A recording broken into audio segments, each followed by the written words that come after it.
Welcome to the Deep Dive. Today we're tackling one of the biggest questions out there. You're joining us as we plunge right into consciousness, this fascinating, really deeply personal mystery. Absolutely. What does it actually mean to be aware, to have your own experience of the world? Exactly.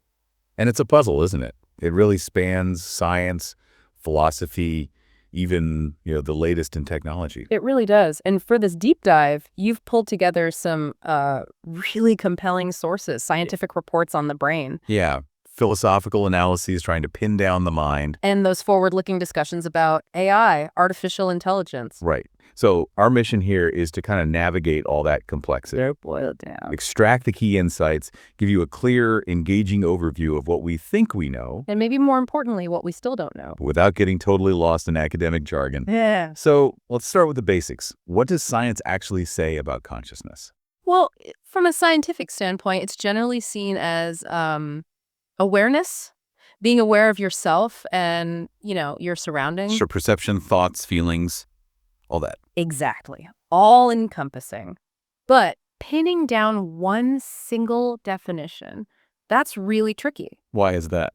Because it's just so inherently subjective, isn't it? Your experience is yours alone. So science often has to study it indirectly. Through behavior and brain scans and things like that? Precisely. Measuring brain activity, looking at responses, and always, considering what people report about their inner world. Right. You can't just pop it under a microscope. Yeah. So what are the building blocks science points to?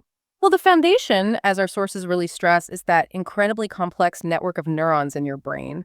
Billions of them. And they're constantly talking to each other. Constantly using electrical signals and chemical messengers, neurotransmitters. You probably heard some like dopamine, serotonin. Oh, yeah, the ones linked to mood and motivation.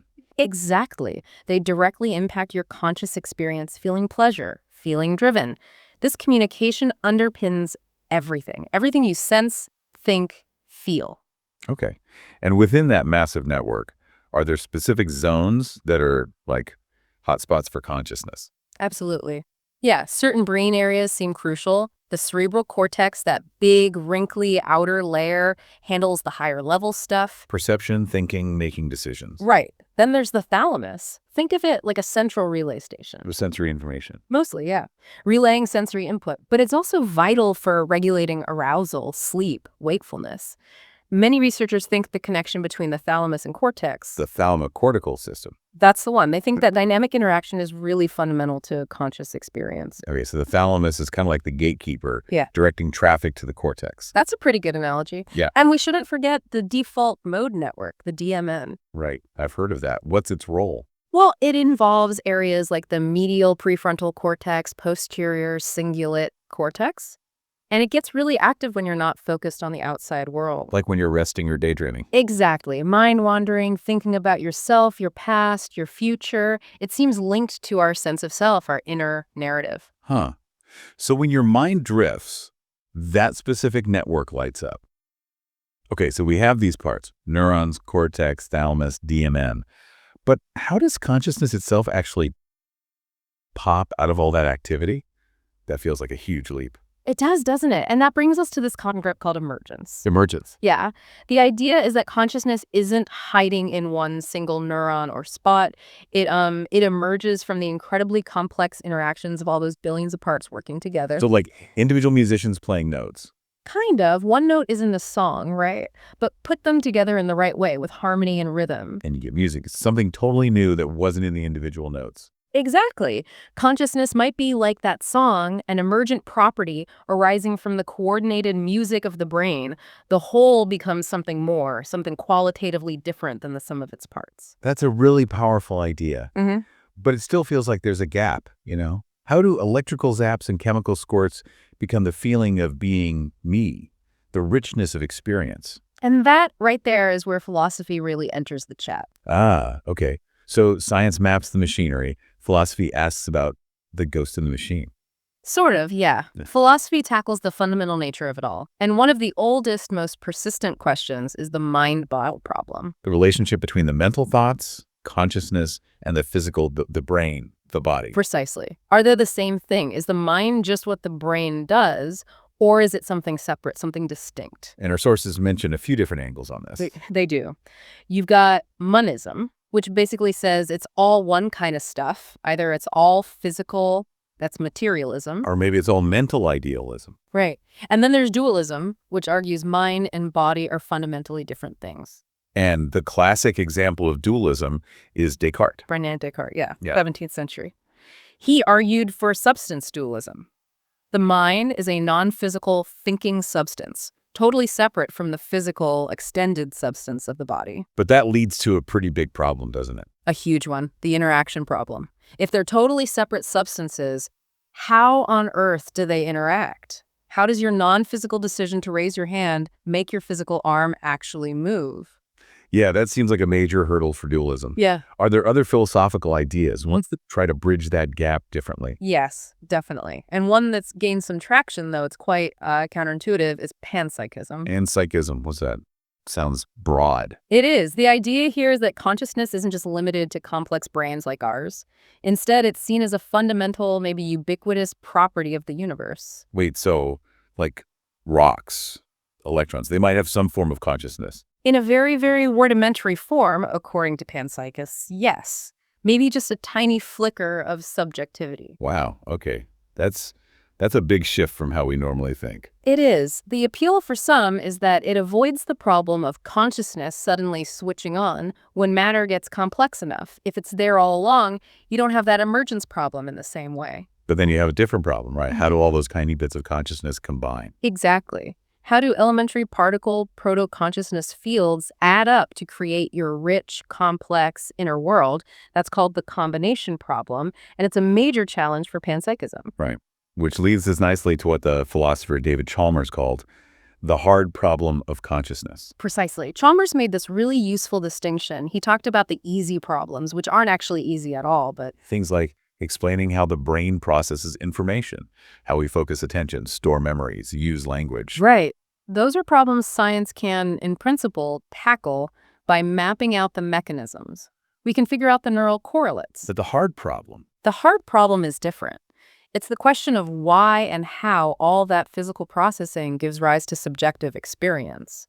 Why does it feel like something to see red or taste salt or feel happy? that inner quality, what its likeness. Exactly. Qualia.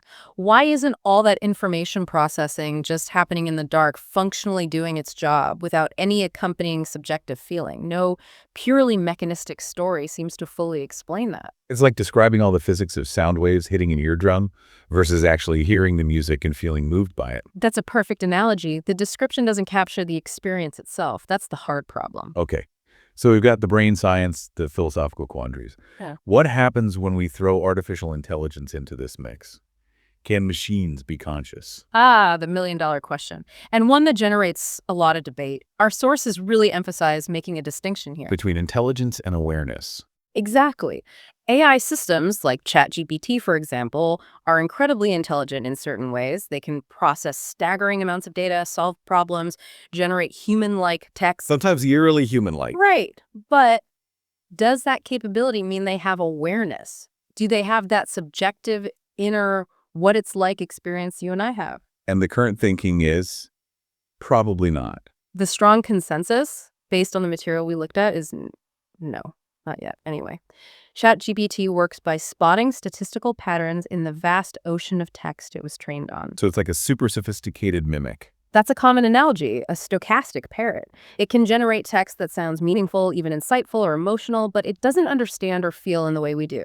It likes the biological setup, maybe other necessary conditions, for genuine awareness. It's like a calculator doing math without knowing it's doing math. Precisely. The intelligence is there, the calculation ability, but the subjective experience, the awareness of being a calculator doing math, that's missing. That's a really helpful distinction.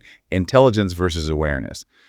But what about the future? Could AI down the line actually become conscious? Well, that's where it gets really speculative and interesting. Some researchers argue, yes, potentially, if we could build an artificial system that replicates the functional complexity of the human brain. Maybe consciousness would just emerge, like we discussed earlier. That's one line of thought. But others are skeptical. They argue consciousness might depend on specifically biological stuff. Like you need wetware, not just hardware. Something like that. Or perhaps unique quantum effects happen in biological brains that we can't easily replicate. Or maybe embodiment, having a body interacting with the world, is essential. We just don't know. So it's a maybe, but a very uncertain, far-off maybe for now. That seems to be the current state of play. AI is advancing incredibly fast, but genuine machine consciousness seems a long way off, if it's possible at all. Okay. Shifting gears a bit then, back to us humans. Our own consciousness isn't always the same, is it? It changes. We sleep, we dream. Right, it's not a static thing. And our sources give a good overview of these different states and what's happening in the brain. Sleep, for instance, it's not just switching off. No, it has different stages, right? NREM and REM. Exactly. NREM seems crucial for rest and repair. And then REM sleep, rapid eye movement, that's when we have our most vivid dreams. And dreams are fascinating. The brain activity looks almost like being awake in some ways. It does, especially in visual and emotional centers. It's like the brain's creating its own world, its own simulation without external input. Wild. What about other states? Like meditation? Meditation is interesting. It's an altered state, often induced by focusing attention or relaxation. And some studies suggest it can actually change connectivity within that default mode network we mentioned. The mind-wandering network. Yeah. That seems counterintuitive for meditation. It does, but it might be about how it's connected and active, not just whether it's on or off, perhaps leading to a different kind of self-awareness, more focused on the present. Okay. And then there are states where consciousness seems severely reduced or gone. Coma, anesthesia. Right, the other end of the spectrum. In a coma, you generally see a big drop in overall brain activity and a breakdown in how different brain areas coordinate. Both arousal and awareness are deeply impaired. In anesthesia, that's like a controlled switching off. It's a reversible unconsciousness. Yes. Yeah.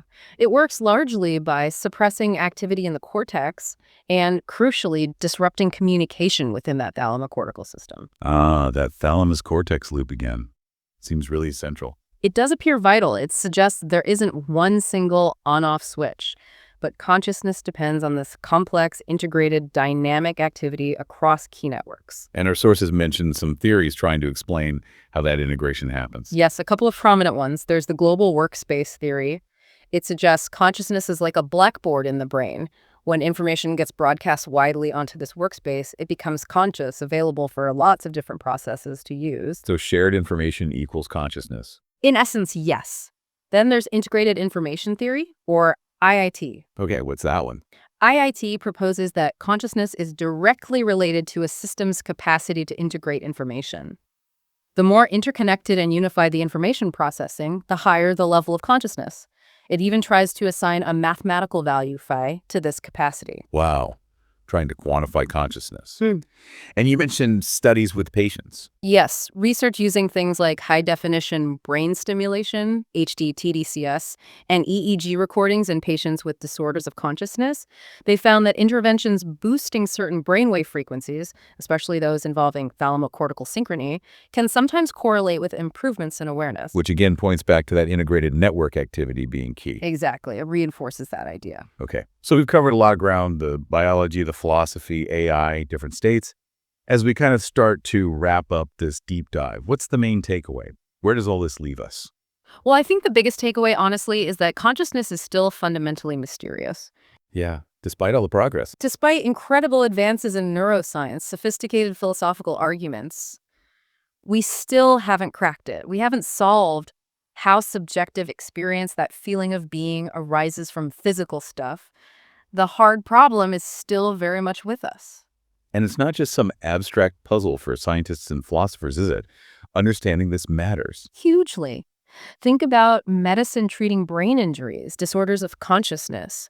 Think about the ethics of AI. If we ever do create something where, what are our responsibilities? Right. And it cuts to the core of who we are, doesn't it? Our identity, our place in the universe. Absolutely. It's central to the human experience. So as we finish up here, what's a final thought, maybe a provocative question to leave our listeners mulling over?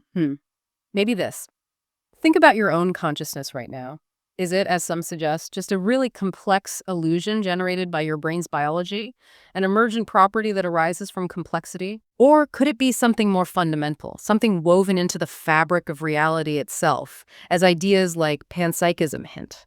Is it a basic feature of the cosmos? And what difference would it make? Exactly. What are the implications for you, for how you understand your own existence, if it's one versus the other?